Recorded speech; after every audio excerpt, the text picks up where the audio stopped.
Welcome to the Great Detectives of Old Time Radio. From Boise, Idaho, this is your host, Adam Graham. If you have a comment, email it to me, box13@greatdetectives.net.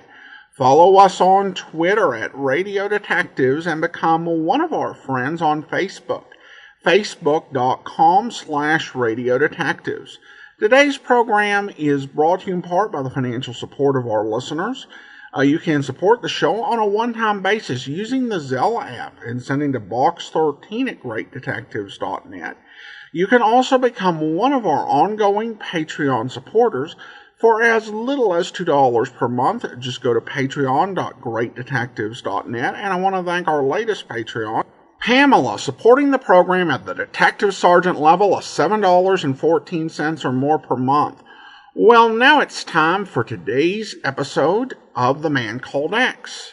Original air date, December the 2nd, 1950. And this one is called Dr. Alvarez's Laboratory.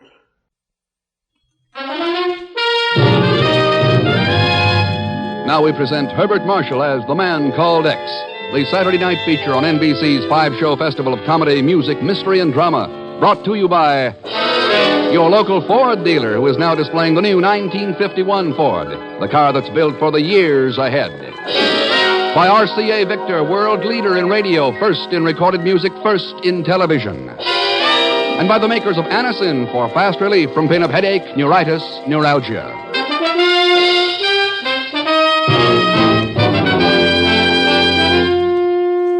Herbert Marshall as The Man Called X. Wherever there is mystery, intrigue, romance, in all the strange and dangerous places of the world, there you will find The Man Called X.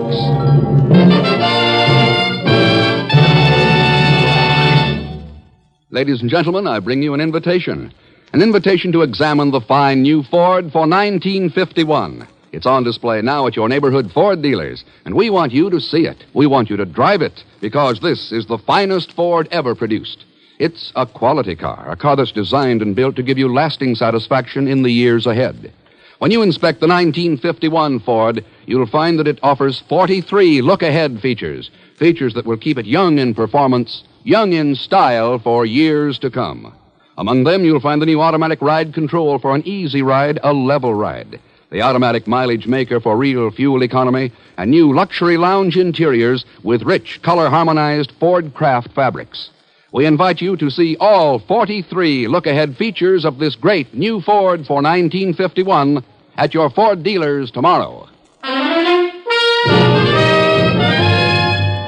Under the frowning volcanoes of Guatamala lie the ruins of a once proud city, Santiago de los Caballeros La Neiva. The walls of her more than 100 churches and convents crushed by an earthquake in 1773. Now even her name is almost forgotten. The tourists who pass through call it only Antigua, the old, the ancient.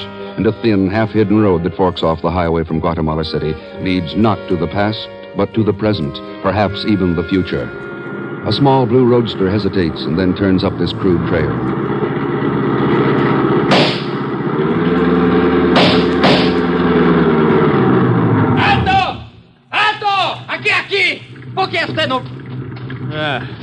Americano. That's right.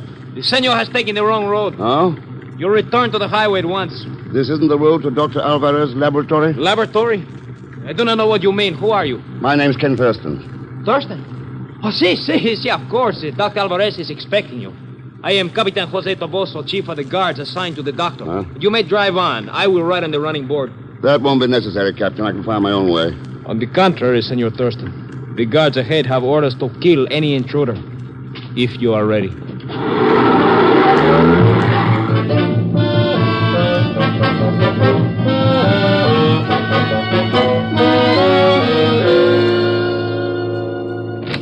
Ken! How good it is to see you. Hello, Dr. Alvarez. Dr. Alvarez. Oh, come now. You know me better than that. It's been quite a while, Fernando. How are you? Much too long it has been. You had no trouble getting to Guatemala? The only difficulty I had was getting into this place. Just what are you doing? What are you doing here, Fernando? Guards all around, a laboratory in a ruined convent? I could not explain in the wire I sent to your bureau, Ken. I could not trust this matter even to the usual diplomatic channels. Oh? Ken, Have you ever heard of Professor Zender? Professor? You mean Hilda Zender, the German bacteriologist? Yes. Oh, of course. One of the most promising young scientists in Europe. Why, there was even talk of awarding her the Nobel Prize about 10 years ago. Yes. Professor Zender is here. Oh? During the war, she escaped from Germany and fled to Brazil. Yeah, I know that. After I became head of the Guatemalan Public Health Service, I invited Professor Zender to continue her research under the auspices of my government. I see. She has been working on ways of combating germ warfare. Unfortunately, this work has quite, by accident, produced a new and terrible means of bacteriological attack. A virus cholera. Virus cholera? Yes, Ken. A cholera that spreads through the air rather than by the usual media of infection. A cholera for which there is, at present, no immunization, no cure. No cure? Fernando, if the wrong country got hold of this... That is why I have sent for you. You must take the virus culture back to the United States. Perhaps your scientists will be able to develop a preventive or a cure. At least, it will be safer there. There have already been 2 attempts to break into my laboratory. Why not destroy the culture? Because, fantastic as it may sound, this cholera virus is apparently indestructible. All right, Fernando. I'll get a plane out in the morning. Good. Dr. Alvarez, I've just discovered that the test... Oh, I did not know you were busy. I must see you alone at once. It is of the utmost importance. This is Mr. Thurston, Professor Zender. Mr. Thurston. Oh, it is good that you have arrived. You see, the test tube containing the cholera culture, it has disappeared. What? I have searched everywhere. Someone must have broken in and stolen it. Come with me. I will show you.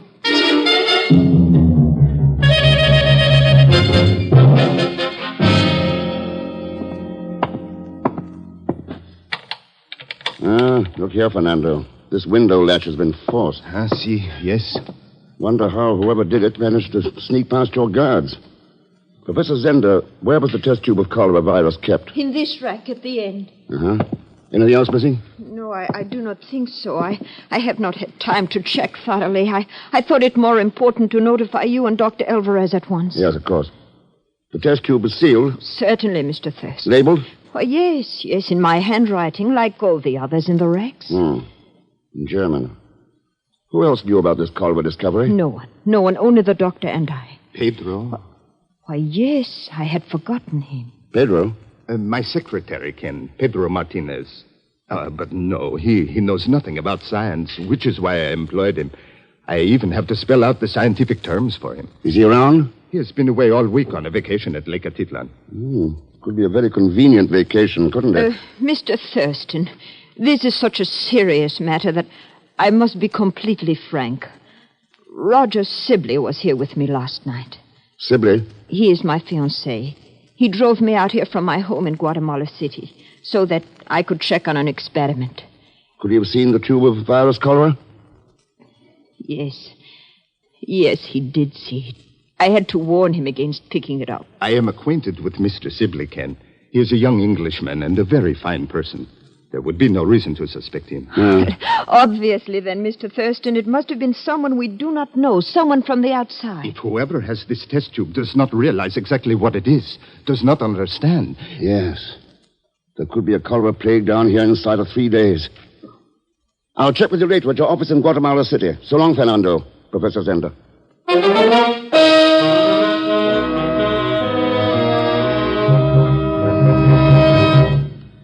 Well, it's about time you called, Ken. There's a situation developing in Formosa, and I think that you'd better... Sorry, Chief. Afraid I'll have to stay here a little longer. Why? What did Alvarez want, anyway? He wanted to introduce me to a friend of his, Hilda Zender. Hilda Zender? What are you talking about? Where are you? My hotel room in Guatemala City. Oh, I see. Well, go on. Hilda's engaged to Roger Sibley. You remember him, Chief? Sure, he's the son of Ford Sibley, the man who... Yes, right. Well, anyway, Hilda is working down here with Alvarez. Something similar to the Westbrook project. Oh? She is doing quite well. Too well. But her best work is missing. So I'm going to help her look for it. All right, Ken. I'll leave it up to you. Let me know what happens. Sure, Chief. Say hello to Miss Brooks for me. So long. Hey, give her a hello for me, too. What? Operator, there's someone else on this line. Sure, Mr. Thurston, it's me. Pagon, where the devil are you? At the hotel switchboard, making some good connections. Of course, it's not exactly the work I was cut up for, but My cousin Angela isn't feeling so hot, so I'm taking over in her place. I'm being what you might call a big operator. Eh, Mr. Rex? Listening in on private conversations. Mr. Rex, how can you talk to me like that, especially when you owe me so much money? I owe you. Of course. I hope you don't think it was cheap finding out where you were going and getting all the way down here. Like I was telling... Wait a minute, Miss Thurston. Something is making a noise. Don't hang up. Hello? Hotel San Carlos Gran, what do you want? Yes, Mr. Sibley? A plane to Lisbon? Sure, I'll find out. You'll be in a bar, okay? I'll let you know when the next one is leaving. Like I was saying, Mr. Thurston, if you... Mr. Thurston? Mr. Thurston!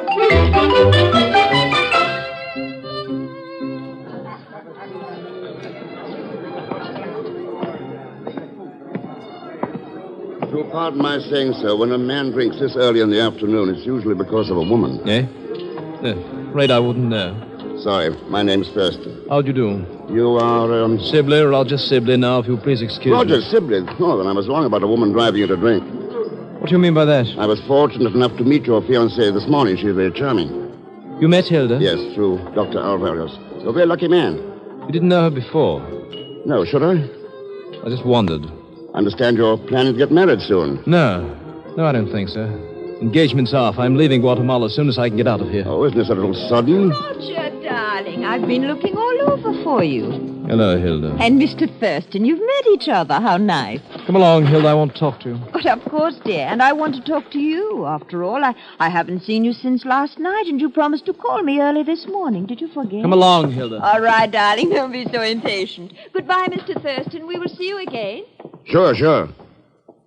You'll see me.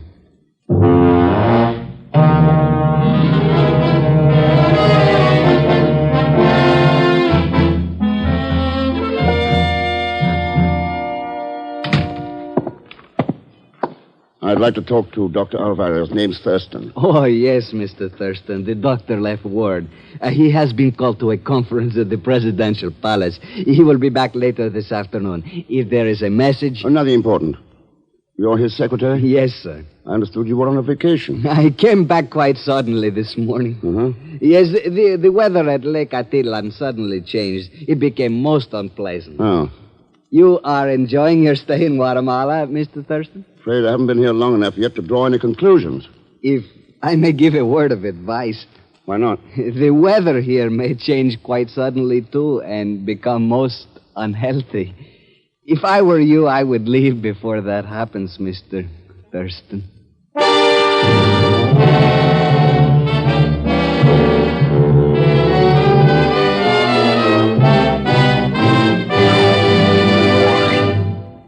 We will continue with The Man Called X in just a moment.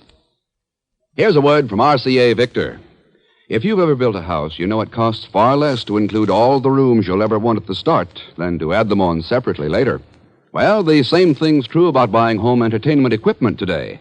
You save tremendously in the end by shooting the works in the beginning, by buying a complete combination set, including console radio by RCA Victor, world leader in radio, console phonograph by RCA Victor, first in recorded music, and, of course, console television by RCA Victor, first in television.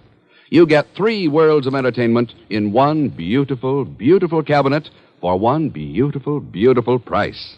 Visit your RCA Victor dealer soon and experience for yourself the matchless glories of sight and sound pouring from the 16 and 19-inch screens and the golden throat tone systems of RCA Victor's magnificent console combinations, each built with RCA Victor's most powerful television chassis. Its famous RCA Victor million-proof television, proven in well over 1 million homes. Now, Act 2 of The Man Called X, starring Herbert Marshall with Leanne Belasco as Pagan Zellschmidt.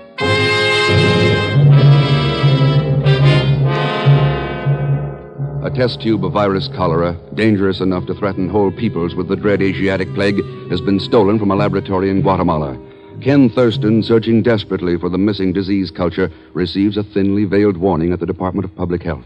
The weather here may change quite suddenly, too, and become most unhealthy. If I were you, I would leave before that happens. There may be something in what you say, Pedro. Guatemala may become very unhealthy for a lot of people. Even you. I do not think so. I'm a native and accustomed to the climate. Suppose there were a cholera epidemic. Cholera? I do not understand you. It's too bad. I understood you. Well, please tell Dr. Alvarez I'll call him later. Of course.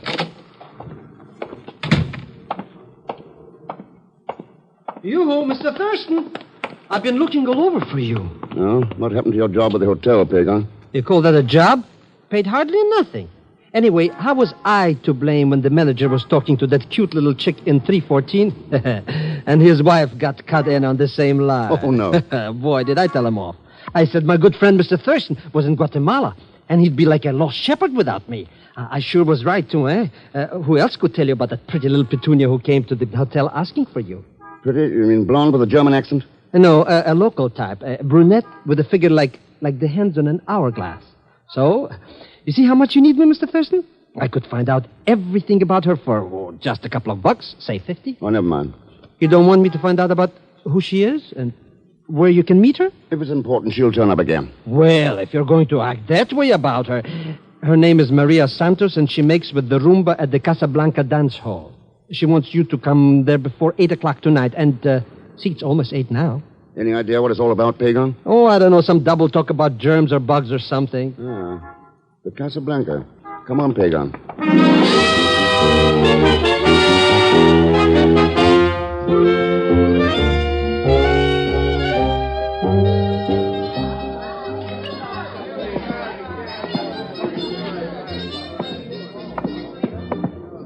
There she is, Mr. X, that fancy little flower sitting at the table in the corner. Wait here, Pagan. Good evening. Do I know you, senor? Do you? There's so many men who come to the Casablanca, it's hard to remember them all. But I don't think I would have forgotten you. Thanks. May I? Oh, sit down.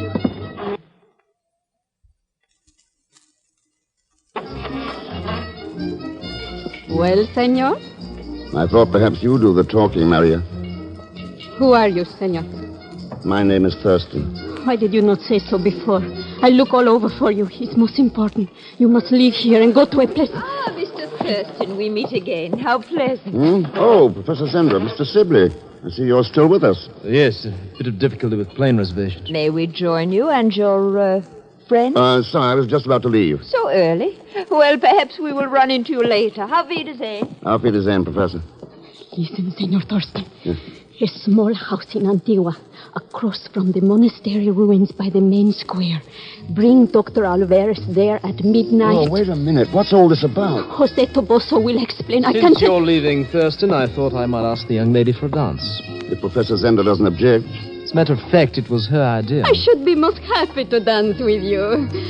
Buenos noches, Senor Thurston.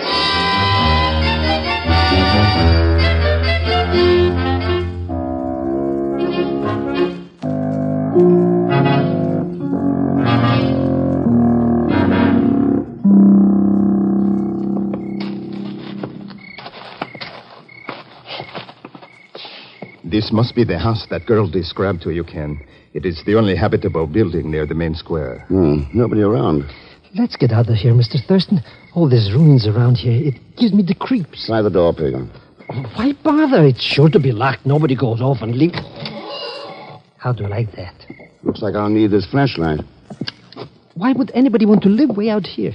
Nothing but a bunch of ghosts for company. Hey, speaking of ghosts, Mr. X, on that bed, under the sheet. That's no ghost, Pagan.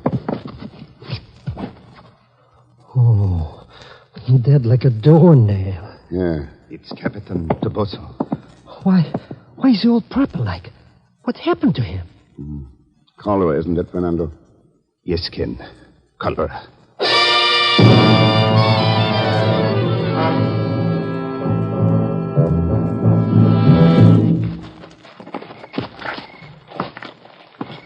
How much longer are we going to tramp around these old ruins, Mr. Thurston? I don't know, Pagan. All this fuss for a little test tube. What difference does it make? You saw Captain Toboso's body. Well, sure, but you mean that's what killed him? The test tube? Why don't we come back in the morning? It'd be easy to find it then. If we haven't found it before morning, this whole area will have to be quarantined. Us along with it. What? Over here, quickly. Maybe he's got a test tube, huh? Maybe. No, not the virus culture, but this. Roger Sibley. See. Don't tell me this character got the colic, too. No, he was luckier than Captain DeBoso. A bullet through his brain. Well, if you ask me, there's enough ghosts around this joint already. There will be more. What's that? Look out, Mr. Thurston! Give me that gun, No, Mary. I kill you just as you killed Jose. I said give it to me. You murderers, all of you. You deserve to die. Yeah, that's better. I got the gun, Mr. Thurston. You kill him. You kill my Jose. No, Maria. He's dead. I just came from his He house. was dead when we got there. I too. don't believe you. Would you believe Dr. Alvarez? Mr. Thurston is speaking the truth. Capitan Toboso died of the cholera. I hope you did not touch him. Cholera? The plague? Yeah. But how did this happen? That's what we're trying to find out. When did you last see Jose alive? About noon. He came to my room and asked me to find you. Where had he been before that? I don't know. I can't remember. Jose, I love him so much. I understand that. You don't understand. I was his wife. I would not let him tell anyone. An army officer married to a girl from the Casablanca. He would have been laughed at. And now, Try and remember, Maria. Where had he been this morning? I'm not sure. He says something about Pedro Martinez. Pedro. What does it matter now? It won't bring him back to me. Where does Pedro live, Fernando? Guatamala City, 13 Avenida Norte. Come on, Pagon. But, Mr. Thurston, you're just letting this little black-eyed Susan go loose. Maybe she shot this other character with this. Sibley. Not with that gun. It's too small a caliber. Huh? Whoever murdered him used a .38. Come on, Pagon.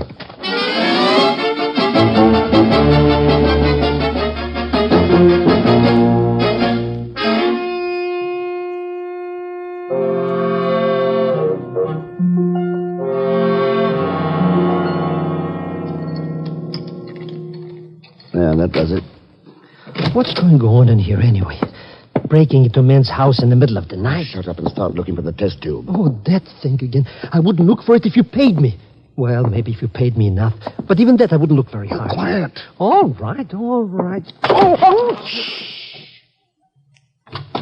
Good evening, Mr. Thurston. Hello, Pedro. Is this what you're looking for by any chance? Hey, he's got the test tube. And a gun. Two very dangerous weapons. Glad you realize that, Pedro. The gun is for you. And the test tube? For a country that would never use such a horrible means of warfare. A peace-loving country, unlike the warmongering United States. Well, ein Mann, der eine Schlange stehle, wird manchmal auch gebissen. Talk English, Mr. Thurston, or Spanish, so that I can understand you. It's an old German proverb. Surely you're familiar with it. I do not speak German. It means that if a man steals a snake, he may get bitten. I was wondering if that might apply to you. But of course, that's wishful thinking. You've had a series of inoculations against cholera. You're immune. Immune? Oh, you must be, or you wouldn't be so foolish as to stand there holding that test tube. I am sure it puts me in no danger, Mr. Thurston. Pagon, remember how Captain Toboso looked? Capitan Toboso? He died of cholera tonight. Yeah. Oh, you should have seen him. All purple and his face twisted. Oh, pretty horrible death. Shut up, both of you. But of course, you have nothing to worry about, Pedro, unless... Pagon. Huh? Yes, Mr. Thurston? Speak up so I can hear what you're saying. His face. The color of his face. Do you see? What's wrong with him? Yes, I think so, too. Whatever you do, don't go near him. Mr. Thurston. You mean he's got the colic? Oh. Mr. Thurston. But with that much color, there should be other symptoms, too. Dizziness, pains in the legs. Yeah, he don't look too steady to me right now. Listen to me. He'd feel a tightening of the throat, too. No. Stop. You're lying. There's nothing wrong with me. Hey, look at his face. There is nothing wrong with me. That mirror on the wall, Pedro. What? Perhaps you better look for yourself. I will. What you say is not true. All right, Pedro. The test tube! He's gonna drop it! Grab it. Now then, Martinez. All right, Mr. X. You've knocked him out. But what about me? I'll be catching the colic. Mr. X! As long as that tube is sealed, you haven't a thing to worry about. But you told him... You said I thought... Oh, hey... Oh, I get it. Mr. X, you were just stringing him along?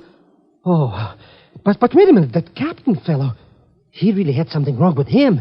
Traboso saw the test tube here. He must have opened it. Then when he realized it was from the lab, he sealed it up again and tried to get in touch with me. He was too late. Oh, sure, Mr. X. You're absolutely right.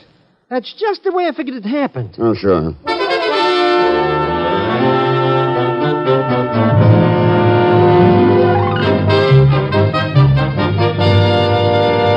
Oh, you don't know how relieved I am. This whole thing, I have felt responsible. Yeah? Ken, I think Roger may have told you. We aren't engaged any longer. A few days ago, I would have felt so alone without him, but now, since I've met you... Roger is dead, Hilda. What? That shouldn't be such a surprise, since you killed him. You're not serious. It's Pedro. That gun we took from Pedro hasn't been fired for at least 24 hours. Oh, this is too ridiculous. I do not even have a gun. Why'd you do it, Hilda? I cannot lie to you, Ken. I did kill Roger. I was sure that Pedro had stolen the test tube, and when I found out that Roger was planning to take it to Europe, I had to stop him. Roger Sibley. I worked with his father in England, Hilda, and I know all about the fine job Roger was doing for his government. Ken, Roger found out what you were doing. That's why he tried to get away from Guatemala. That's why you had to kill him. No, Roger was working with Pedro. He ordered him to steal the test tube from the rack in the laboratory. A rack of tubes all marked in German, a language Pedro didn't understand a word of. No, Hilda. He wouldn't have known which tube to steal. He was just a messenger for the cholera culture you stole and passed on to him. And if I did, you will do nothing to me. I am the only person in the world who understands how that culture was developed. You will need me to develop more. I am a scientist, the most valuable scientist in the world. No, Hilda. You're a murderer.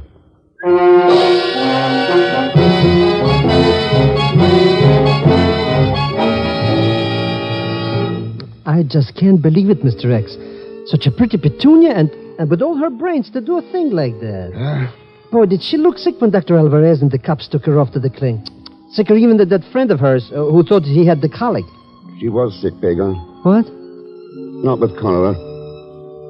There are other diseases more terrible and more deadly than those that attack the body. Sicknesses of the soul and spirit. But at long last, we are learning how these diseases can be treated and cured with large doses of truth and justice and freedom.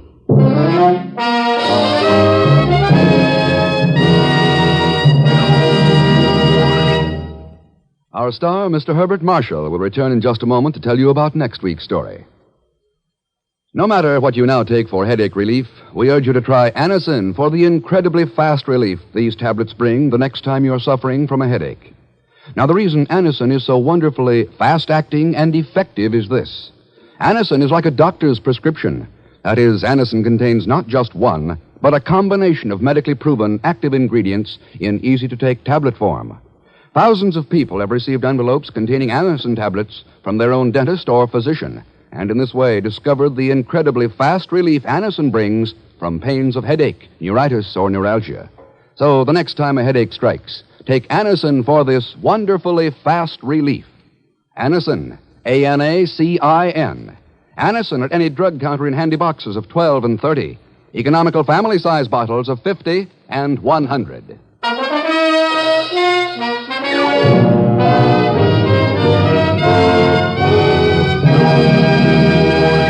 Now, here again is our star, Mr. Herbert Marshall.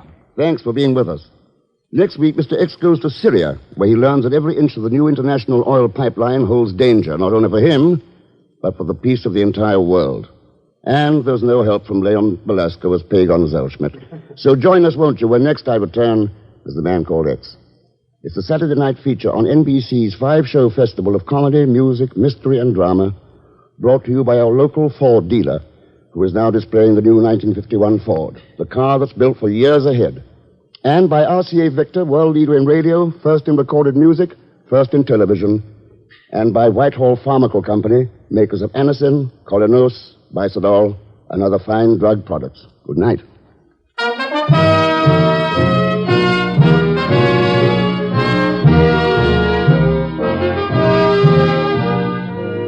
The Man Called X, starring Herbert Marshall, is a J. Richard Kennedy production, with music composed and conducted by Felix Mills. Tonight's story was written by Robert Libet and Frank Burt. All characters and incidents on this program are fictitious, and any resemblance to actual characters or incidents is purely coincidental.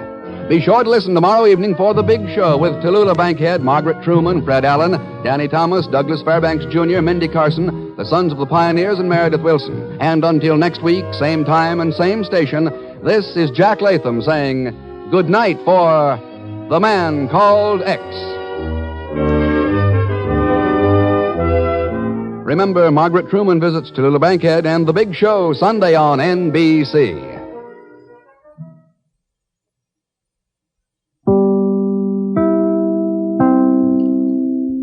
Welcome back. Well, the idea of airborne cholera, I think, is really intended to just give the audience an easy way to understand the sort of danger that this particular vial poses, because people were very familiar with cholera.